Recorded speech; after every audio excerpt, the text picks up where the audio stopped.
A 6 de la mañana, 38 minutos. Seguimos del lado de la gente, del lado de nuestra gente en Buenaventura, porque allí empezó a tener también implicaciones en el desarrollo del comercio y específicamente en el puerto sobre el Pacífico, que es el más importante del país. Todo lo que está ocurriendo con la escalada de violencia allí en Buenaventura. Por eso a esta hora el contacto es con Miguel Espinosa, el presidente ejecutivo de la Federación Colombiana de Agentes Logísticos en Comercio Internacional. Señor Espinosa, gracias por estar con nosotros a esta hora. Y comencemos contándole a la gente sobre esas principales afectaciones que se da en materia comercial por todos estos hechos de violencia, uno tras otro. Pérdidas. Andrés, pues muchas gracias. Muy buenos días para todos. Y es una situación realmente preocupante la que están viviendo los empresarios y comunidad en general en el principal puerto del país.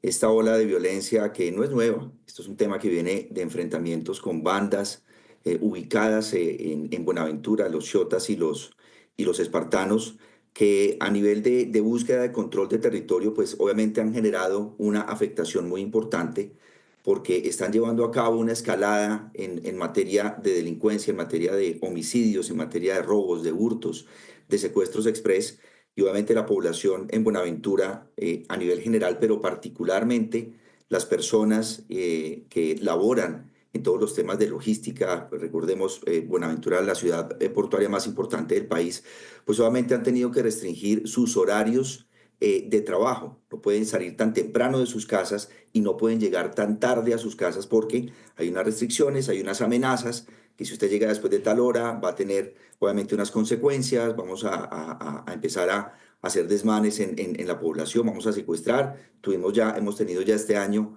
50 homicidios en lo que va ocurrido el año en la ciudad de Buenaventura, 20 en el último mes. La muerte de una gran promesa del fútbol del suroccidente del país, y obviamente esto tiene en una gran zozobra y pendiendo de un hilo el comercio exterior por este puerto tan importante para el país, Andrés. Sí, señor Espinosa, háblenos particularmente de eso que nos está hablando de las restricciones, de los horarios. ¿Cómo está funcionando eso exactamente? ¿Hay amenazas a quienes están trabajando con todos los agentes logísticos? Y claro, el tema es el siguiente. Recordemos que Buenaventura es una isla, y toda la actividad portuaria o gran parte de la actividad portuaria que se desarrolla en esta isla, pues obviamente requiere el desplazamiento desde el continente hacia la isla de Buenaventura. Cuando yo salgo de mi casa o cuando un joven, no solamente que va a trabajar en una empresa del sector logístico y al puerto, sino va a su universidad o va a cumplir con sus labores, pues obviamente tiene unas amenazas escritas y obviamente del voz a voz del pueblo, que le dicen: oiga, usted no puede salir antes de las 7 de la mañana de su casa y no puede llegar después de las 4:30, 5 de la tarde a su casa.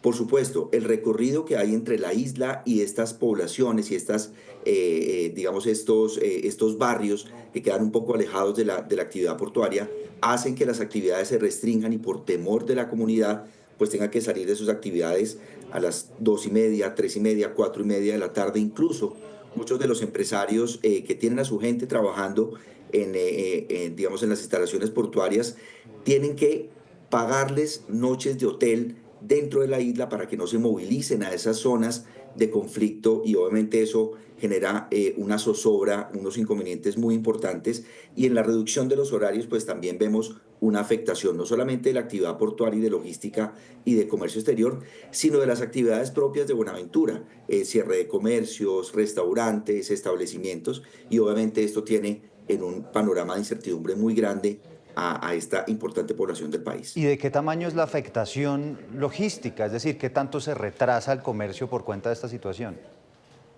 Pues haciendo, digamos, no podemos aventurarnos a hacer cálculos ahora. Lo que podemos decir es que en Buenaventura se mueven y se movieron el año pasado entre 19 y 20 millones de toneladas, digamos que fue lo que se importó y se exportó desde ese importante puerto del país.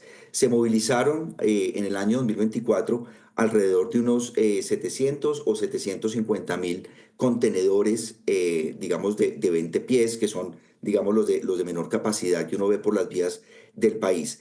Esto en promedio significa que Buenaventura moviliza alrededor de unos 1.700, 1.800 contenedores diarios, tanto en importaciones de IMPO y de EXPO. Obviamente en la medida en que se restrinja en un 10, en un 20, en un 30% esos horarios habituales en los que no solamente los funcionarios de las diferentes entidades, DIAN, ICA, INVIMA, por supuesto Policía Antinarcóticos, pueden hacer estas inspecciones y pueden hacer este trabajo de fiscalización y de control, pues obviamente vamos a tener más contenedores que no pueden movilizarse y no pueden salir de las terminales portuarias, y eso por supuesto significa mayores tiempos en el comercio exterior, mayores costos, porque obviamente yo tengo que pagar unos bodegajes, unas movilizaciones de contenedores que no van a poder ser inspeccionados por estas restricciones de los horarios. Pero obviamente hemos estado trabajando con las diferentes entidades en cabeza del Ministerio de Comercio, Industria y Turismo para que esos horarios puedan no restringirse, pero puedan trabajarse a buena marcha por parte de los funcionarios de las diferentes entidades, salvaguardando siempre, siempre la vida, honra y los bienes, no solamente la carga, los vehículos de transporte, sino